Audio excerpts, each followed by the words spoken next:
ਸਤਿ ਸ਼੍ਰੀ ਅਕਾਲ। ਤੁਸੀਂ ਵੇਖ ਰਹੇ ਹੋ ਟੀਵੀ ਪੰਜਾਬ ਤੇ ਮੈਂ ਹਾਂ ਤੁਹਾਡੇ ਨਾਲ ਇੰਦਰਪ੍ਰੀਤ ਕੌਰ ਸੰਗੇੜਾ। ਵੀਕਲੀ ਬੁਲੇਟਿਨ ਵਿੱਚ ਤੁਹਾਡਾ ਸਵਾਗਤ ਹੈ। ਗੱਲਬਾਤ ਕਰਾਂਗੇ ਹਫ਼ਤੇ ਦੀਆਂ ਖਾਸ ਖਬਰਾਂ ਦੀ ਨਜ਼ਰ ਮਾਰਦੇ ਹਾਂ ਹੈਡਲਾਈਨਸ। ਪਾਰਟੀ ਨੇ ਮਾਰੀ 47.4 ਮਿਲੀਅਨ ਡਾਲਰ ਦੀ ਠੱਗੀ, ਹੁਣ ਹੋਈ 10 ਸਾਲ ਦੀ ਸਜ਼ਾ। 에ਅਰ ਕੈਨੇਡਾ ਨੇ ਕੀਤਾ ਵਿਤਕਰਾ, ਐਮਨੈਸਟੀ ਇੰਟਰਨੈਸ਼ਨਲ ਕੈਨੇਡਾ ਦੀ ਮੁਖੀ ਨੇ ਲਗਾਇਆ ਇਲਜ਼ਾਮ। ਕੈਨੇਡਾ ਵਿੱਚ ਤੂਫਾਨ ਦਾ ਕਹਿਰ, 1 ਮਿਲੀਅਨ ਤੋਂ ਵੱਧ ਲੋਕ ਹੋਏ ਪ੍ਰਭਾਵਿਤ। ਮੂਨ ਮਿਸ਼ਨ ਬਾਰੇ ਨਾਸਾ ਦਾ ਐਲਾਨ, ਜਾਣੋ ਕੌਣ ਜਾਣ ਕੇ ਚਾਨਕ। ਇਸ ਵਾਰ ਸਰੀ ਵਿੱਚ ਹੋਵੇਗੀ ਖਾਲਸਾ ਪਰੇਡ, ਕੈਨੇਡਾ ਵਿੱਚ ਸ਼ੁਰੂ ਹੋਇਆ ਸਿੱਖ ਹੈਰੀਟੇਜ ਮੰਥ। ਪਾਰਟੀ ਨੇ ਸਰਕਾਰ ਨਾਲ 47.4 ਮਿਲੀਅਨ ਡਾਲਰ ਦੀ ਠੱਗੀ ਮਾਰੀ ਹੈ ਤੇ ਅਜਿਹਾ ਕਰਨ ਦੇ ਉੱਪਰ ਉਸ ਨੂੰ 10 ਸਾਲ ਦੀ ਸਜ਼ਾ ਸੁਣਾਈ ਗਈ ਹੈ। ਇਸ ਵਿਅਕਤੀ ਦੀ ਪਹਿਚਾਣ ਤਾਂ ਪਹਿਲਾਂ ਹੀ ਜਨਤਕ ਕਰ ਦਿੱਤੀ ਗਈ ਸੀ, ਜਿਸ ਨੇ ਓਨਟਾਰੀਓ ਸਰਕਾਰ ਨਾਲ ਧੋਖਾ ਕੀਤਾ। ਪਾਰਟੀ ਮੂਲ ਦੇ ਵਿਅਕਤੀ ਵੱਲੋਂ ਠੱਗੀ ਮਾਰਨ ਦੇ ਦੋਸ਼ ਕਬੂਲੇ ਗਏ ਹਨ, ਜਿਸ ਕਾਰਨ ਉਸ ਨੂੰ 10 ਸਾਲ ਦੀ ਸਜ਼ਾ ਸੁਣਾਈ ਗਈ।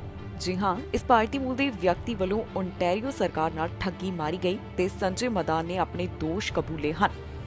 ਇਸ ਵੱਲੋਂ 47.4 ਮਿਲੀਅਨ ਡਾਲਰ ਦੀ ਠੱਗੀ ਮਾਰੀ ਗਈ ਸੀ। ਜੀ ਹਾਂ, ਸਾਬਕਾ ਨੌਕਰਸ਼ਾਹ ਸੰਜੇ ਮਦਾਨ ਨੇ ਓਨਟਾਰੀਓ ਸਰਕਾਰ ਨਾਲ 47.4 ਮਿਲੀਅਨ ਡਾਲਰ ਦੀ ਠੱਗੀ ਮਾਰਨ ਦੇ ਮਾਮਲੇ ਵਿੱਚ ਆਪਣਾ ਦੋਸ਼ ਕਬੂਲ ਕਰ ਲਿਆ। ਮਿਨਿਸਟਰੀ ਆਫ ਅਟਾਰਨੀ ਜਨਰਲ ਨੇ ਕਿਹਾ ਕਿ ਜੱਜ ਨੇ ਸੰਜੇ ਮਦਾਨ ਨੂੰ ਇਸ ਮਾਮਲੇ ਵਿੱਚ 10 ਸਾਲ ਦੀ ਸਜ਼ਾ ਸੁਣਾਈ। ਕੋਵਿਡ-19 ਰਾਹਤ ਫੰਡਾਂ ਵਿੱਚ ਲਗਭਗ 11 ਮਿਲੀਅਨ ਦੀ ਚੋਰੀ ਕਰਨ ਦੇ ਇਲਜ਼ਾਮ ਲੱਗਣ ਤੋਂ ਬਾਅਦ ਮਦਾਨ ਨੂੰ $5,000 ਤੋਂ ਵੱਧ ਦੀ ਧੋਖਾਧੜੀ ਅਤੇ ਭਰੋਸੇ ਦੀ ਉਲੰਘਣਾ ਦੇ ਮਾਮਲੇ ਵਿੱਚ ਚਾਰਜ ਕੀਤਾ ਗਿਆ। ਮਿਨਿਸਟਰੀ ਮੁਤਾਬਕ ਸੰਜੇ ਮਦਾਨ ਤੇ ਸਰਕਾਰੀ ਠੇਕੇ ਵੰਡਣ ਵਿੱਚ ਧਾਂਦਲੀ ਕਰਨ ਅਤੇ ਆਪਣੇ ਆਪ ਜਾਂ ਫਿਰ ਆਪਣੇ ਕਿਸੇ ਜਾਣਕਾਰ ਵੱਲੋਂ ਕੰਪਨੀ ਨੂੰ ਠੇਕੇ ਦਿਵਾਉਣ ਤੇ ਗੁਪਤ ਕਮਿਸ਼ਨ ਪ੍ਰਾਪਤ ਕਰਨ ਦੇ ਵਿੱਚ $36 ਮਿਲੀਅਨ ਦਾ ਫਰਾਡ ਕਰਨ ਦੇ ਵੀ ਦੋਸ਼ ਆਇਦ ਕੀਤੇ ਗਏ ਹਨ। ਸੰਜੇ ਨੇ ਇਹਨਾਂ ਮਾਮਲਿਆਂ ਵਿੱਚ ਵੀ ਆਪਣਾ ਜੁਰਮ ਕਬੂਲਿਆ ਹੈ। ਸੂਬਾ ਸਰਕਾਰ ਨੇ ਸੰਜੇ ਮਦਾਨ, ਉਸ ਦੀ ਪਤਨੀ ਅਤੇ 2 ਬੱਚਿਆਂ ਤੇ ਵੀ ਮੁਕੱਦਮਾ ਲਗਾਇਆ। ਇਹ ਦੋਸ਼ ਲਗਾਇਆ ਸੀ ਕਿ ਉਹਨਾਂ ਨੇ ਕੋਵਿਡ-19 ਦੌਰਾਨ ਬੱਚਿਆਂ ਲਈ ਘਰੋਂ ਪੜ੍ਹਾਈ ਜਾਰੀ ਰੱਖਣ ਵਾਸਤੇ ਵਿੱਤੀ ਮਦਦ ਲਈ ਚਲਾਏ ਗਏ ਪ੍ਰੋਗਰਾਮ ਵਿੱਚ ਹੇਰਾਫੇਰੀ ਕੀਤੀ। ਸੰਜੇ ਮਦਾਨ ਓਨਟਾਰੀਓ ਸਰਕਾਰ ਅਧੀਨ ਇੱਕ ਸੀਨੀਅਰ ਕੰਪਿਊਟਰ ਮਾਹਰ ਦੇ ਤੌਰ ਤੇ ਕੰਮ ਕਰਦੇ ਸਨ ਅਤੇ ਉਸ ਦੇ ਕੋਵਿਡ-19 ਰਾਹਤ ਬੈਨੀਫਿਟ ਦੇ ਨਾਲ ਸੰਬੰਧਿਤ ਇੱਕ ਕੰਪਿਊਟਰ ਐਪਲੀਕੇਸ਼ਨ ਤਿਆਰ ਕਰਨ ਦੇ ਵਿੱਚ ਵੀ ਮਦਦ ਕੀਤੀ। ਸਾਲ 2020 ਦੌਰਾਨ ਸੰਜੇ ਨੂੰ ਨੌਕਰੀ ਤੋਂ ਕੱਢ ਦਿੱਤਾ ਗਿਆ। ਸੰਜੇ ਦੀ ਪਤਨੀ ਅਤੇ ਦੋਵੇਂ ਬੇਟੇ ਵੀ ਓਨਟਾਰੀਓ ਸਰਕਾਰ ਦੇ ਆਈਟੀ ਖੇਤਰ ਦੇ ਵਿੱਚ ਕੰਮ ਕਰਦੇ ਸਨ। 에ਅਰ ਕੈਨੇਡਾ ਵੱਲੋਂ ਵਿਤਕਰਾ ਕੀਤਾ ਗਿਆ। ਐਮਨੈਸਟੀ ਇੰਟਰਨੈਸ਼ਨਲ ਕੈਨੇਡਾ ਦੀ ਮੁਖੀ ਵੱਲੋਂ ਇਲਜ਼ਾਮ ਲਗਾਇਆ ਗਿਆ। ਦੱਸਿਆ ਗਿਆ ਕਿ ਉਹਨਾਂ ਨੂੰ ਕਿਵੇਂ ਵਿਤਕਰੇ ਦਾ ਸਾਹਮਣਾ ਕਰਨਾ ਪਿਆ, ਜੋ ਕਿ ਮੈਕਸੀਕੋ ਦਾ ਸਫ਼ਰ ਕਰਨ ਵਾਲੇ ਸਨ। 에ਅਰ ਕੈਨੇਡਾ ਦੇ ਉੱਪਰ ਵਿਤਕਰੇ ਦਾ ਇਲਜ਼ਾਮ ਲਗਾਏ ਤੇ ਇਹ ਇਲਜ਼ਾਮ ਐਮਨੈਸਟੀ ਇੰਟਰਨੈਸ਼ਨਲ ਕੈਨੇਡਾ ਦੀ ਮੁਖੀ ਵੱਲੋਂ ਲਗਾਇਆ ਗਿਆ। ਜੀ ਹਾਂ, ਐਮਨੈਸਟੀ ਇੰਟਰਨੈਸ਼ਨਲ ਕੈਨੇਡਾ ਦੀ ਮੁਖੀ ਨੇ ਮੈਕਸੀਕੋ ਜਾਣ ਵਾਲੀ 에ਅਰ ਕੈਨੇਡਾ ਦੀ ਫਲਾਈਟ ਵਿੱਚ ਸਵਾਰ ਹੋਣ ਤੋਂ ਇਨਕਾਰ ਕੀਤੇ ਜਾਣ ਕਾਰਨ 에ਅਰ ਕੈਨੇਡਾ ਤੇ ਨਸਲਵਾਦ ਦੇ ਵਿਤਕਰੇ ਦਾ ਇਲਜ਼ਾਮ ਲਗਾਇਆ। ਕੈਟੀ, ਜੋ ਕਿ ਅਧਿਕਾਰਤ ਸ਼ਰਨਾਰਥੀ ਦਰਜੇ ਦੇ ਨਾਲ ਕੈਨੇਡਾ ਦੀ PR ਹੈ, ਵੀਰਵਾਰ ਦੁਪਹਿਰ ਨੂੰ ਅਟਵਾ ਅੰਤਰਰਾਸ਼ਟਰੀ ਹਵਾਈ ਅੱਡੇ ਤੋਂ ਰਵਾਨਾ ਹੋਣ ਵਾਲੀ ਸੀ, ਪਰ ਜਦੋਂ ਉਹ ਚੈੱਕ ਇਨ ਕਰਨ ਵਾਸਤੇ ਗਈ ਤਾਂ 에ਅਰ ਕੈਨੇਡਾ ਏਜੰਟ ਉਸਦੇ ਯਾਤਰਾ ਡਾਕੂਮੈਂਟਸ ਨੂੰ ਦੇਖ ਕੇ ਉਲਝਣ ਵਿੱਚ ਪੈ ਗਏ। ਕੈਟੀ ਨੇ ਕਿਹਾ ਕਿ ਉਹ ਇੱਕ ਵਰਕ ਕਾਨਫਰੰਸ ਲਈ ਮੈਕਸੀਕੋ ਜਾ ਰਹੀ ਹੈ। ਕੈਟੀ ਯਾਤਰਾ ਕਰਨ ਦੌਰਾਨ ਕੈਨੇਡੀਅਨ ਪਾਸਪੋਰਟ ਦੀ ਥਾਂ ਤੇ ਸਰਕਾਰ ਦੁਆਰਾ ਜਾਰੀ ਸ਼ਰਨਾਰਥੀ ਯਾਤਰਾ ਡਾਕੂਮੈਂਟਸ ਦੀ ਵਰਤੋਂ ਕਰਦੀ ਹੈ। ਕੈਨੇਡੀਅਨ ਸਰਕਾਰ ਦੇ ਮੁਤਾਬਕ ਇਹ ਡਾਕੂਮੈਂਟਸ ਕਿਸੇ ਵਿਅਕਤੀ ਦੀ ਇਮੀਗ੍ਰੇਸ਼ਨ ਸਥਿਤੀ ਦੇ ਸਬੂਤ ਵਜੋਂ ਕਾਫੀ ਹਨ ਅਤੇ ਉਹਨਾਂ ਨੂੰ ਦੇਸ਼ ਤੋਂ ਬਾਹਰ ਯਾਤਰਾ ਕਰਨ ਦੀ ਇਜਾਜ਼ਤ ਹੋਣੀ ਚਾਹੀਦੀ ਹੈ। ਹਾਲਾਂਕਿ ਕੈਟੀ ਨੇ ਕਿਹਾ ਕਿ ਜਿਸ ਪਹਿਲੇ ਏਜੰਟ ਦੇ ਨਾਲ ਉਸ ਦਾ ਵਾਹ ਪਿਆ ਸੀ, ਉਹ ਵੀ ਇਸ ਤੋਂ ਜਾਣੂ ਨਹੀਂ ਸੀ। ਕੈਟੀ ਦਾ ਕਹਿਣਾ ਹੈ ਕਿ ਅਜਿਹਾ ਲੱਗ ਰਿਹਾ ਸੀ ਜਿਵੇਂ ਉਸਨੇ ਉਸ ਕਿਸਮ ਦਾ ਯਾਤਰਾ ਡਾਕੂਮੈਂਟ ਪਹਿਲਾਂ ਨਹੀਂ ਦੇਖਿਆ ਸੀ। ਕਰੀਬ 1.5 ਸਾਲ ਬਾਅਦ ਏਜੰਟ, ਉਸਦੇ ਮੈਨੇਜਰ ਅਤੇ ਫਿਰ ਇੱਕ ਹੋਰ ਏਜੰਟ ਦੇ ਨਾਲ ਗੱਲ ਕਰਨ ਤੋਂ ਬਾਅਦ ਕੈਟੀ ਨੇ ਕਿਹਾ ਕਿ ਉਸ ਨੂੰ ਬੋਰਡਿੰਗ ਤੋਂ ਇਨਕਾਰ ਕਰ ਦਿੱਤਾ ਗਿਆ। ਉਸ ਦਾ ਸਪਸ਼ਟੀਕਰਨ ਸੀ ਕਿ ਉਸ ਕੋਲ ਮੈਕਸੀਕੋ ਵਿੱਚ ਦਾਖਲ ਹੋਣ ਲਈ ਵੀਜ਼ਾ ਨਹੀਂ ਸੀ। ਕੈਟੀ ਨੇ ਕਿਹਾ ਕਿ ਕੈਨੇਡਾ ਵਿੱਚ PR ਜਾਂ ਸ਼ਰਨਾਰਥੀ ਵਾਸਤੇ ਮੈਕਸੀਕੋ ਜਾਣ ਲਈ ਵੀਜ਼ਾ ਦੀ ਜ਼ਰੂਰਤ ਨਹੀਂ ਹੈ। ਉਸਨੇ ਕਿਹਾ ਕਿ ਜਦੋਂ ਉਸਨੇ ਅਕਤੂਬਰ ਵਿੱਚ ਉਸੇ 에ਅਰਲਾਈਨ ਦੇ ਨਾਲ ਉਹੀ ਫਲਾਈਟ ਲਈ ਸੀ ਤਾਂ ਉਸ ਵੇਲੇ ਅਜਿਹਾ ਕੋਈ ਵੀ ਮੁੱਦਾ ਸਾਹਮਣੇ ਨਹੀਂ ਆਇਆ। ਇਸ ਤੋਂ ਇਲਾਵਾ ਉਸਦਾ ਕਹਿਣਾ ਹੈ ਕਿ ਮੈਂ ਉਦੋਂ ਹੈਰਾਨ ਰਹਿ ਗਈ ਜਦੋਂ ਮੈਨੂੰ ਦੱਸਿਆ ਗਿਆ ਕਿ ਮੈਂ ਸਵਾਰ ਨਹੀਂ ਹੋ ਸਕਦੀ ਤੇ ਮੇਰਾ ਸਾਮਾਨ ਮੈਨੂੰ ਵਾਪਸ ਕਰ ਦਿੱਤਾ ਗਿਆ। ਮੈਨੂੰ ਇਸ ਦੀ ਪੂਰੀ ਉਮੀਦ ਨਹੀਂ ਸੀ। ਕੈਟੀ ਨੇ ਕੈਨੇਡਾ ਵਿੱਚ ਮੈਕਸੀਕੋ ਦੇ ਦੂਤਵਾਸ ਦੇ ਨਾਲ ਸਿੱਧੇ ਤੌਰ ਤੇ ਸੰਪਰਕ ਕੀਤਾ ਤੇ ਦੂਤਵਾਸ ਨੇ ਕੈਟੀ ਦੇ ਸਹੀ ਹੋਣ ਦੀ ਪੁਸ਼ਟੀ ਕੀਤੀ। ਦੂਤਵਾਸ ਨੇ ਇੱਕ ਈਮੇਲ ਦੇ ਵਿੱਚ ਲਿਖਿਆ ਕਿ ਕੈਨੇਡਾ ਦੇ PR ਨੂੰ ਆਪਣਾ PR ਕਾਰਡ ਉਸ ਦੇ ਨਾਲ ਪਾਸਪੋਰਟ ਜਾਂ ਫਿਰ ਸ਼ਰਨਾਰਥੀ ਯਾਤਰਾ ਡਾਕੂਮੈਂਟਸ ਦਿਖਾਉਣ ਦੀ ਜ਼ਰੂਰਤ ਹੈ, ਪਰ ਉਸ ਨੂੰ ਵੀਜ਼ਾ ਲੈਣ ਦੀ ਜ਼ਰੂਰਤ ਨਹੀਂ। ਕੈਨੇਡਾ ਵਿੱਚ ਤੂਫਾਨ ਦਾ ਕਹਿਰ ਦੇਖਣ ਨੂੰ ਮਿਲਿਆ। 1 ਮਿਲੀਅਨ ਦੇ ਕਰੀਬ ਲੋਕ ਮੌਸਮ ਦੀ ਮਾਰ ਹੇਠ ਦਿਖਾਈ ਦਿੱਤੇ। ਕਈ ਘਰਾਂ ਦੀ ਬਿਜਲੀ ਗੁੱਲ ਹੋ ਗਈ, ਸਕੂਲਾਂ ਨੂੰ ਬੰਦ ਕਰਨਾ ਪਿਆ ਤੇ ਹੋਰ ਵੀ ਕਾਫੀ ਥਾਵਾਂ ਦੇ ਉੱਪਰ ਅਸਰ ਦੇਖਣ ਨੂੰ ਮਿਲਿਆ। ਕੈਨੇਡਾ ਦੇ ਕੁਝ ਹਿੱਸਿਆਂ ਵਿੱਚ ਤੂਫਾਨ ਦਾ ਭਾਰੀ ਅਸਰ ਦੇਖਣ ਨੂੰ ਮਿਲ ਰਿਹਾ, ਜਿੱਥੇ ਇੱਕ ਵਿਅਕਤੀ ਦੀ ਜਾਨ ਚਲੀ ਗਈ ਤੇ 1 ਮਿਲੀਅਨ ਤੋਂ ਵੱਧ ਲੋਕ ਅਜਿਹੇ ਹਨ ਜਿਨ੍ਹਾਂ ਦੇ ਘਰਾਂ ਦੀ ਬਿਜਲੀ ਗੁੱਲ ਹੋ ਗਈ। ਜੀ ਹਾਂ, ਕਿਊਬੈਕ ਵਿੱਚ ਫ੍ਰੀਜ਼ਿੰਗ ਰੇਨ ਅਤੇ ਤੇਜ਼ ਹਵਾਵਾਂ ਨੇ ਜਨਜੀਵਨ ਬੁਰੀ ਤਰ੍ਹਾਂ ਪ੍ਰਭਾਵਿਤ ਕੀਤਾ। ਇੱਥੇ ਜੋ ਤੇਜ਼ ਤੂਫਾਨ ਆਇਆ ਉਸ ਕਾਰਨ ਲੱਖਾਂ ਘਰਾਂ ਦੀ ਬਿਜਲੀ ਉੱਡ ਗਈ। ਦੱਖਣੀ ਕਿਊਬੈਕ ਦੇ ਪ੍ਰਭਾਵਿਤ ਇਲਾਕੇ ਵਿੱਚ ਸੈਂਕੜੇ ਦਰੱਖਤ ਟੁੱਟ ਗਏ ਤੇ ਹੜ੍ਹ ਵਰਗੇ ਹਾਲਾਤ ਪੈਦਾ ਹੋ ਗਏ। ਹਾਈਡਰੋ ਕਿਊਬੈਕ ਨੇ ਬਿਜਲੀ ਸੇਵਾਵਾਂ ਬਹਾਲ ਕਰਨ ਵਾਸਤੇ 1100 ਵਰਕਰ ਤਾਇਨਾਤ ਕੀਤੇ ਹਨ। ਮੌਂਟਰੀਅਲ ਇਲਾਕੇ ਵਿੱਚ ਬਿਜਲੀ ਮਹਿਕਮੇ ਲਈ ਜ਼ਿੰਮੇਵਾਰ ਮਿਨਿਸਟਰ ਪੀਅਰ ਨੇ ਦੱਸਿਆ ਕਿ 2200 ਥਾਵਾਂ ਤੇ ਬਿਜਲੀ ਗੁੱਲ ਹੋ ਗਈ, ਪਰ ਉਨ੍ਹਾਂ ਕਿਹਾ ਕਿ 25% ਤੋਂ ਵੱਧ ਪਾਵਰ ਆਊਟੇਜ ਵਿੱਚ ਵੱਡੇ ਖੇਤਰ ਪ੍ਰਭਾਵਿਤ ਹੋਏ ਨੇ। ਦੱਸ ਦੇਈਏ ਕਿ ਹਾਈਡਰੋ ਕਿਊਬੈਕ ਦੇ ਆਪਰੇਸ਼ਨਸ ਦੇ ਵਾਈਸ ਪ੍ਰੈਜ਼ੀਡੈਂਟ ਨੇ ਕਿਹਾ ਕਿ ਅਗਲੇ 24 ਘੰਟਿਆਂ ਵਿੱਚ ਜ਼ਿਆਦਾਤਰ ਲੋਕਾਂ ਦੇ ਘਰਾਂ ਦੀ ਬਿਜਲੀ ਬਹਾਲ ਹੋਣ ਦੀ ਉਮੀਦ ਹੈ। ਅਜਿਹੇ ਹਾਲਾਤਾਂ ਵਿੱਚ ਇੱਕ ਵਿਅਕਤੀ ਦੀ ਜਾਨ ਚਲੀ ਗਈ। ਪ੍ਰਧਾਨ ਮੰਤਰੀ ਜਸਟਿਨ ਟਰੂਡੋ ਵੱਲੋਂ ਪ੍ਰਭਾਵਿਤ ਇਲਾਕਿਆਂ ਦਾ ਦੌਰਾ ਕੀਤਾ ਗਿਆ ਹੈ। ਪ੍ਰਧਾਨ ਮੰਤਰੀ ਵੱਲੋਂ ਪਹੁੰਚ ਕੇ ਮਦਦ ਕਰਨ ਦਾ ਵੀ ਭਰੋਸਾ ਦਿਵਾਇਆ ਹੈ। ਸਰੀ ਵਿੱਚ ਇਸ ਵਾਰ ਖਾਲਸਾ ਪਰੇਡ ਹੋਣ ਜਾ ਰਹੀ ਹੈ। ਪਹਿਲਾਂ ਪੈਂਡੈਮਿਕ ਕਾਰਨ ਇਸ ਨੂੰ ਰੱਦ ਕੀਤਾ ਗਿਆ ਸੀ। ਸਿੱਖ ਹੈਰੀਟੇਜ ਮੰਥ ਜੋ ਕਿ ਕੈਨੇਡਾ ਵਿੱਚ ਸ਼ੁਰੂ ਹੋ ਗਿਆ, ਉਸ ਬਾਰੇ ਖਾਸ ਜਾਣਕਾਰੀ ਇਸ ਹਫ਼ਤੇ ਸਾਂਝੀ ਕੀਤੀ ਗਈ। ਕੈਨੇਡਾ ਵਿੱਚ ਸਿੱਖ ਹੈਰੀਟੇਜ ਮੰਥ ਦੀ ਸ਼ੁਰੂਆਤ ਹੋ ਚੁੱਕੀ ਹੈ। ਕੈਨੇਡਾ ਅੰਦਰ ਅਪ੍ਰੈਲ ਮਹੀਨੇ ਨੂੰ ਸਿੱਖ ਹੈਰੀਟੇਜ ਮੰਥ ਦੇ ਤੌਰ ਤੇ ਮਨਾਇਆ ਜਾਂਦਾ ਹੈ। ਪੂਰੇ ਮਹੀਨੇ ਦੌਰਾਨ ਵੱਖ-ਵੱਖ ਸ਼ਹਿਰਾਂ ਵਿੱਚ ਸਿੱਖ ਇਤਿਹਾਸ ਨੂੰ ਲੈ ਕੇ ਸਮਾਗਮ ਹੋਣਗੇ। ਦੱਸ ਦਈਏ ਕਿ ਕੈਨੇਡਾ ਵਿੱਚ ਸਿੱਖ ਹੈਰੀਟੇਜ ਮੰਥ ਦੀ ਸ਼ੁਰੂਆਤ ਸਭ ਤੋਂ ਪਹਿਲਾਂ ਓਨਟਾਰੀਓ ਪ੍ਰੋਵਿੰਸ ਵਿੱਚ ਹੋਈ। ਮੌਜੂਦਾ ਐਨਡੀਪੀ ਲੀਡਰ ਜਗਮੀਤ ਸਿੰਘ, ਜੋ ਕਿ ਸਾਲ 2013 ਦੌਰਾਨ ਓਨਟਾਰੀਓ ਪ੍ਰੋਵਿੰਸ ਵਿੱਚ ਐਮਪੀਪੀ ਸਨ, ਉਨ੍ਹਾਂ ਵੱਲੋਂ ਅਪ੍ਰੈਲ ਮਹੀਨੇ ਨੂੰ ਸਿੱਖ ਹੈਰੀਟੇਜ ਮੰਥ ਵਜੋਂ ਮਨਾਉਣ ਵਾਸਤੇ ਮਤਾ ਲਿਆਂਦਾ ਗਿਆ। ਇਸ ਮਤੇ ਦੇ ਪਾਸ ਹੋਣ ਨਾਲ ਓਨਟਾਰੀਓ ਕੈਨੇਡਾ ਵਿੱਚ ਸਿੱਖ ਹੈਰੀਟੇਜ ਮੰਥ ਨੂੰ ਮਨਾਉਣ ਵਾਲਾ ਪਹਿਲਾ ਪ੍ਰੋਵਿੰਸ ਬਣ ਗਿਆ। ਸਰੀ ਤੋਂ ਪੰਜਾਬੀ ਮੂਲ ਦੇ ਮੈਂਬਰ ਪਾਰਲੀਮੈਂਟ ਸੁਖ ਧਾਲੀਵਾਲ ਵੱਲੋਂ ਅਪ੍ਰੈਲ ਮਹੀਨੇ ਨੂੰ ਸਿੱਖ ਹੈਰੀਟੇਜ ਮੰਥ ਵਜੋਂ ਮਨਾਏ ਜਾਣ ਲਈ ਹਾਊਸ ਆਫ ਕਾਮਨਸ ਵਿੱਚ ਵੀ ਇੱਕ ਮਤਾ ਲਿਆਂਦਾ ਗਿਆ ਤੇ ਸਾਲ 2018 ਦੌਰਾਨ ਇਸ ਮਤੇ ਨੂੰ ਪਾਸ ਕਰ ਦਿੱਤਾ ਗਿਆ। ਕੈਨੇਡੀਅਨ ਸਰਕਾਰ ਵੱਲੋਂ 30 ਅਪ੍ਰੈਲ 2019 ਨੂੰ ਅਪ੍ਰੈਲ ਮਹੀਨੇ ਨੂੰ ਸਿੱਖ ਹੈਰੀਟੇਜ ਮੰਥ ਵਜੋਂ ਮਾਨਤਾ ਦਿੱਤੀ ਗਈ। ਰਾਇਲ ਬ੍ਰਿਟਿਸ਼ ਕੋਲੰਬੀਆ ਮਿਊਜ਼ੀਅਮ ਵੱਲੋਂ ਵਿਕਟੋਰੀਆ ਵਿੱਚ ਸਿੱਖ ਇਤਿਹਾਸ ਬਾਰੇ ਇੱਕ ਪ੍ਰਦਰਸ਼ਨੀ ਲਗਾਈ ਗਈ, ਜਿਸ ਵਿੱਚ ਭਾਈਚਾਰੇ ਦੇ ਵਿਅਕਤੀਆਂ ਨੇ ਵੱਡੀ ਗਿਣਤੀ ਵਿੱਚ ਭਾਗ ਲਿਆ। ਇਸ ਅੰਦਰ ਸਿੱਖ ਧਰਮ, ਇਤਿਹਾਸ ਅਤੇ ਗੱਤਕਾ ਆਦਿ ਬਾਰੇ ਜਾਣਕਾਰੀ ਸਾਂਝੀ ਕੀਤੀ ਗਈ। ਮੈਨੀਟੋਬਾ ਦੀ ਲੈਜਿਸਲੇਚਰ ਵਿੱਚ ਸਿੱਖ ਹੈਰੀਟੇਜ ਮੰਥ ਦੀ ਸ਼ੁਰੂਆਤ ਮੌਕੇ ਅਰਦਾਸ ਹੋਈ।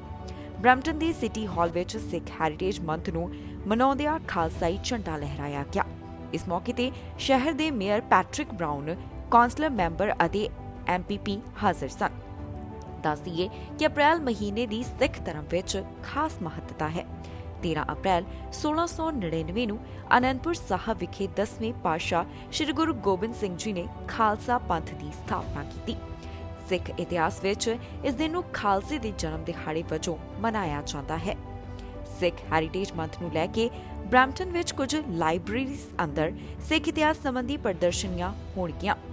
ਸਿਟੀ ਆਫ ਸਰੀ ਵੱਲੋਂ 26 ਅਪ੍ਰੈਲ ਨੂੰ ਸਿੱਖ ਇਤਿਹਾਸ ਅਤੇ ਵਿਸਾਖੀ ਬਾਰੇ ਕਰਵਾਈ ਜਾ ਰਹੀ ਵਰਚੁਅਲ ਸਮਾਗਮ ਦੌਰਾਨ ਸਿੱਖ ਇਤਿਹਾਸ ਬਾਰੇ ਜਾਣਕਾਰੀ ਸਾਂਝੀ ਕੀਤੀ ਜਾਵੇਗੀ। ਇਸ ਦੇ ਨਾਲ ਹੀ ਸਰੀ ਸ਼ਹਿਰ ਵਿੱਚ ਵਿਸਾਖੀ ਦੇ ਮੌਕੇ ਤੇ ਹੋਣ ਵਾਲੀ ਖਾਲਸਾ ਪਰੇਡ ਇਸ ਵਾਰ 22 ਅਪ੍ਰੈਲ ਨੂੰ ਹੋਣ ਜਾ ਰਹੀ ਹੈ। ਕੋਵਿਡ ਪੈਂਡੈਮਿਕ ਦੇ ਚੱਲਦਿਆਂ ਖਾਲਸਾ ਪਰੇਡ ਨੂੰ ਲੰਘੇ 3 ਸਾਲ ਤੋਂ ਰੱਦ ਕੀਤਾ ਜਾ ਰਿਹਾ ਸੀ।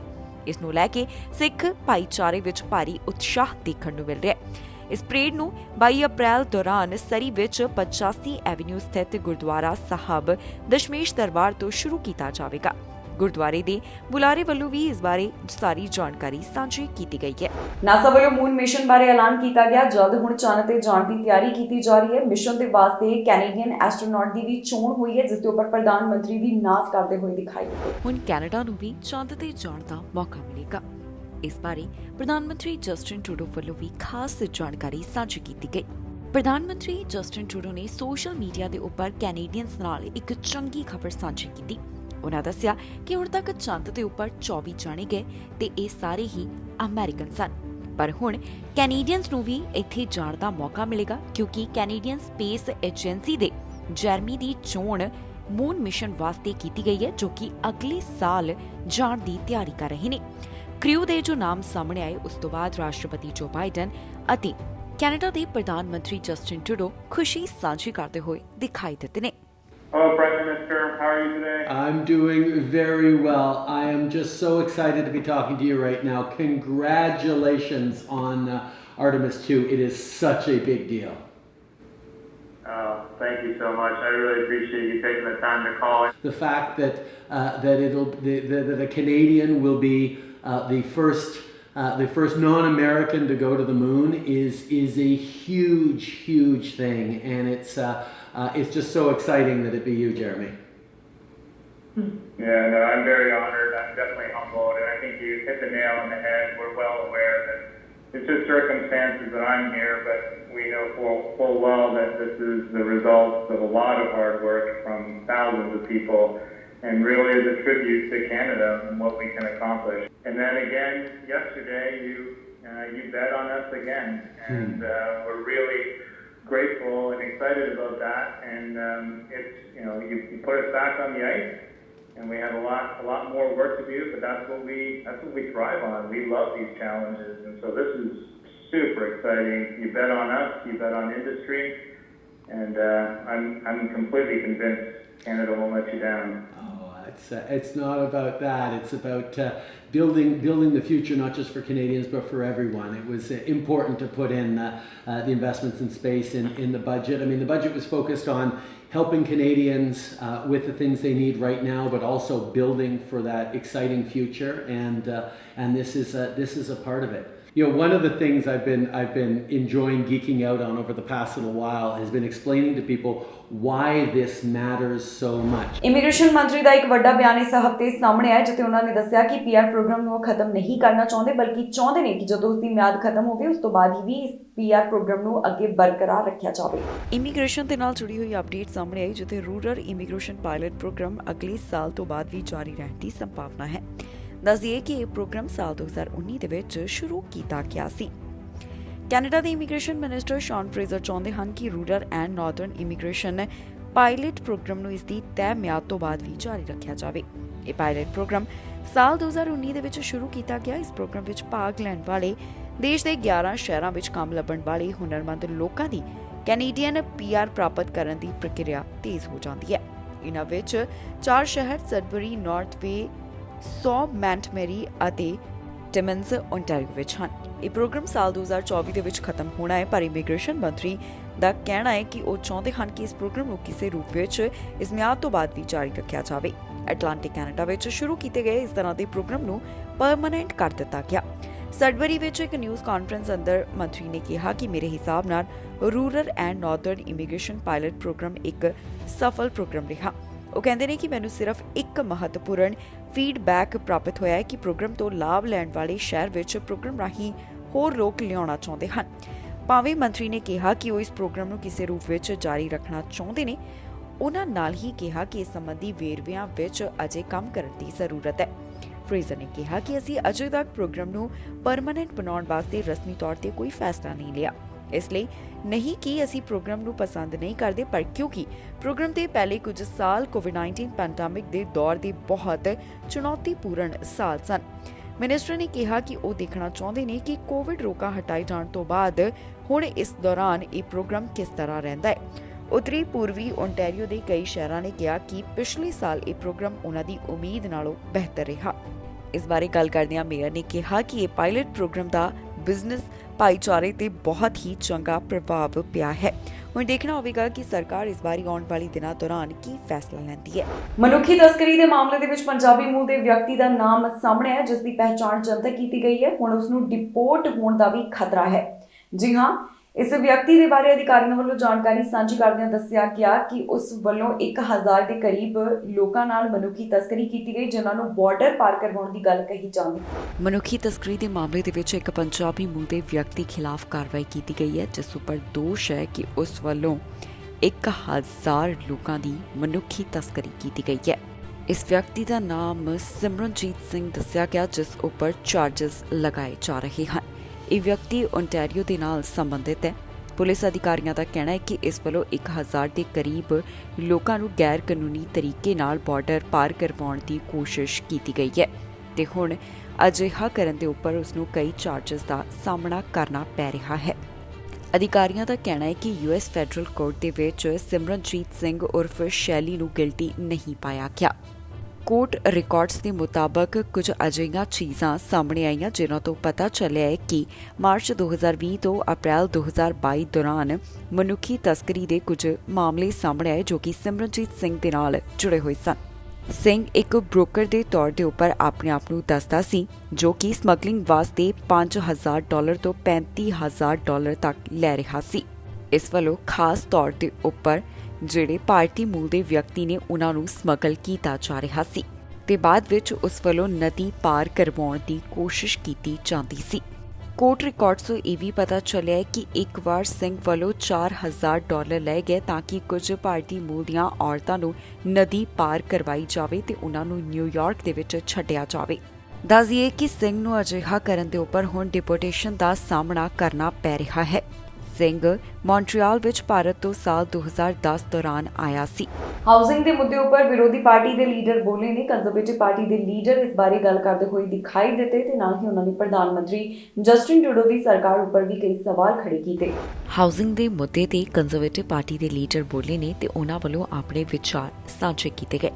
ਪ੍ਰਧਾਨ ਮੰਤਰੀ ਜਸਟਿਨ ਟਰੂਡੋ ਦੀ ਸਰਕਾਰ ਦੇ ਉੱਪਰ ਕਈ ਸਵਾਲ ਉਹਨਾਂ ਵੱਲੋਂ ਖੜੇ ਕੀਤੇ ਗਏ ਨੇ। ਬਜਟ ਦਾ ਜ਼ਿਕਰ ਕਰਦਿਆਂ ਹੁਣ ਉਹਨਾਂ ਵੱਲੋਂ ਕੀ ਕੁਝ ਕਿਹਾ ਗਿਆ, ਆਓ ਤੁਹਾਨੂੰ ਸੁਣਾਉਂਦੇ ਹਾਂ। When you look at his promise to make it easier for Canadians to get a home, and since that time, the payments have actually doubled. You listen to him rattle off the billions he's spent to achieve that failure. He kind of reminds you of that shady contractor who promises you that he'll build you a brand new home, but the cost just keeps going up and up and up, and the house never actually gets built, Mr. Speaker. And that is exactly where young people are today, stuck in their parents' basements, their dreams crushed because they can't get themselves a home and start a family. Instead of siding with the gatekeeper and sending billions of dollars more money to those bureaucracies, why won't he get them out of the way to bring homes Canadians can afford? The Right Honourable Prime Minister. Mr. Speaker, the Conservative leader is actually arguing that less investments in Canadians, less investments alongside municipalities and provinces, fewer programs to support Canadians would somehow have solved this problem. That's the problem with Conservatives. They think that cuts can create growth. They think that fewer investments in Canadians will get people to pull themselves up by their bootstraps and succeed. Mr. Speaker, we believe in investing in the middle class and people working hard to join it, and that's why Canadians is doing better than they were before. The Honourable Leader of the Opposition. In other words, we should forgive him for failing because he fails expensively. You know, Mr. Speaker, what we propose is actually to incentivize home building. Why doesn't the government link the number of federal infrastructure dollars a big city gets to the number of houses that actually get completed? That would incentivize them to get the gatekeepers out of the way. 1 million ਦੇ ਕਰੀਬ ਲੋਕ ਮੌਸਮ ਦੀ ਮਾਰ ਹੇਠ ਹਨ ਜਿਨ੍ਹਾਂ ਦੇ ਘਰਾਂ ਦੀ ਬਿਜਲੀ ਗੁੱਲ ਹੋ ਗਈ।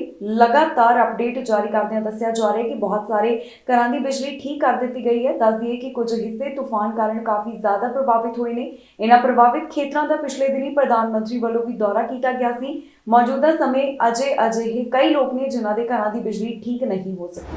ਕੈਨੇਡਾ ਦੇ ਕੁਝ ਹਿੱਸਿਆਂ ਵਿੱਚ ਤੂਫਾਨ ਦਾ ਭਾਰੀ ਕਹਿਰ ਦੇਖਣ ਨੂੰ ਮਿਲਿਆ, ਜਿੱਥੇ ਤਾਜ਼ਾ ਜਾਣਕਾਰੀ ਦੇ ਵਿੱਚ ਪਤਾ ਚੱਲਿਆ ਕਿ ਤੂਫਾਨ ਕਾਰਨ ਪ੍ਰਭਾਵਿਤ ਬਹੁਤੇ ਕਸਟਮਰਸ ਦੀ ਬਿਜਲੀ ਸਪਲਾਈ ਜਲਦ ਬਹਾਲ ਹੋਣ ਦੀ ਸੰਭਾਵਨਾ ਹੈ। ਇਸ ਨੂੰ ਲੈ ਕੇ ਹਾਈਡਰੋ ਕਿਊਬਿਕ ਵੱਲੋਂ ਖਾਸ ਜਾਣਕਾਰੀ ਸਾਂਝੀ ਕੀਤੀ ਗਈ ਹੈ।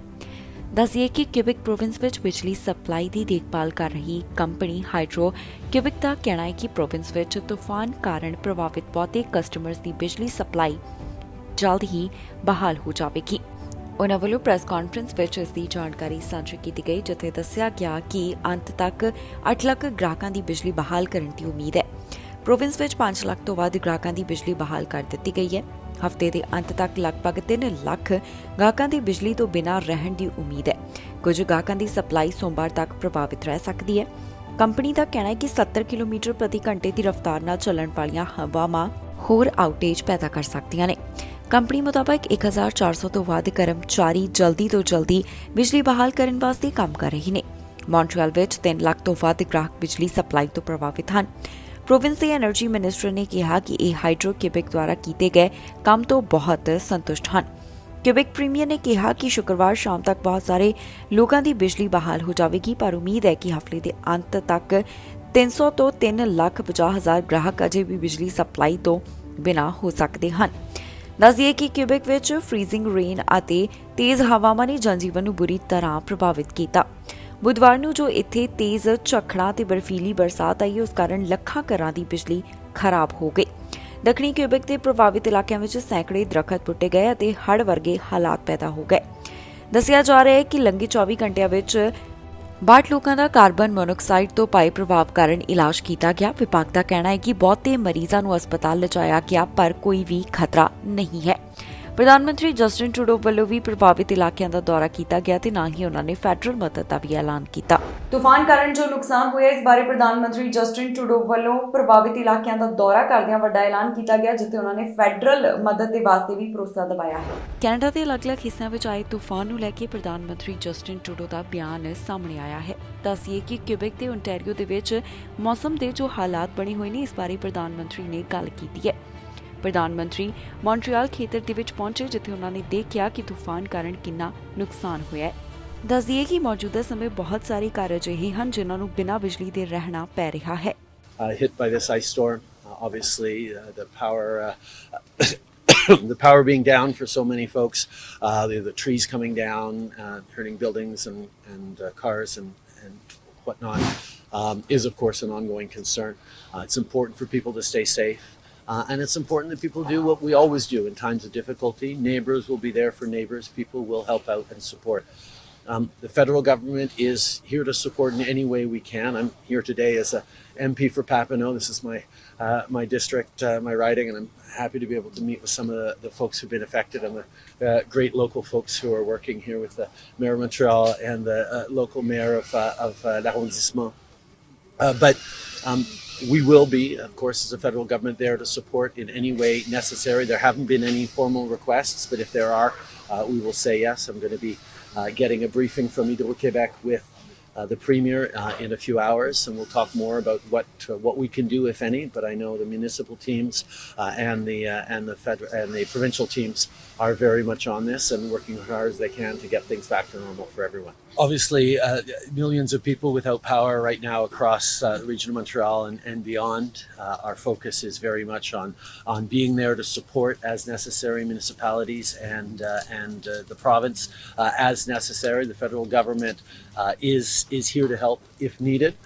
There hasn't been any formal requests yet, but obviously I will be sitting down with the Premier in a couple of hours to talk about anything that we can do. I know the province and the City of Montreal have a tremendous amount of great teams on the ground doing work. Hydro-Québec is on it. ਇਸ ਦੇ ਨਾਲ ਹੀ ਜਾਂਦੇ ਇੱਕ ਵਾਰ ਫਿਰ ਤੋਂ ਨਜ਼ਰ ਮਾਰਦੇ ਹਾਂ ਹੈਡਲਾਈਨਸ ਤੇ। ਪਾਰਟੀ ਨੇ ਮਾਰੀ $47.4 ਮਿਲੀਅਨ ਦੀ ਠੱਗੀ, ਹੁਣ ਹੋਈ 10 ਸਾਲ ਦੀ ਸਜ਼ਾ। 에ਅਰ ਕੈਨੇਡਾ ਨੇ ਕੀਤਾ ਵਿਤਕਰਾ, ਐਮਨੈਸਟੀ ਇੰਟਰਨੈਸ਼ਨਲ ਕੈਨੇਡਾ ਦੀ ਮੁਖੀ ਨੇ ਲਗਾਇਆ ਇਲਜ਼ਾਮ। ਕੈਨੇਡਾ ਵਿੱਚ ਤੂਫਾਨ ਦਾ ਕਹਿਰ, 1 ਮਿਲੀਅਨ ਤੋਂ ਵੱਧ ਲੋਕ ਹੋਏ ਪ੍ਰਭਾਵਿਤ। ਮੂਨ ਮਿਸ਼ਨ ਬਾਰੇ ਨਾਸਾ ਦਾ ਐਲਾਨ, ਜਾਣੋ ਕੌਣ ਜਾਣ ਕੇ ਚਾਨਣ। ਇਸ ਵਾਰ ਸਰੀ ਵਿੱਚ ਹੋਵੇਗੀ ਖਾਲਸਾ ਪਰੇਡ, ਕੈਨੇਡਾ ਵਿੱਚ ਸ਼ੁਰੂ ਹੋਇਆ ਸਿੱਖ ਹੈਰੀਟੇਜ ਮੰਥ। ਖਬਰਾਂ ਦੇ ਇਸ ਬੁਲੇਟਿਨ ਵਿੱਚ ਇੰਨਾ ਹੀ। ਫਿਲਹਾਲ ਮੈਨੂੰ ਇੰਦਰਪ੍ਰੀਤ ਕੌਰ ਸੰਗੇੜਾ ਨੂੰ ਦਿਓ ਇਜਾਜ਼ਤ ਤੇ ਤੁਸੀਂ ਵੇਖਦੇ ਰਹੋ ਟੀਵੀ ਪੰਜਾਬ।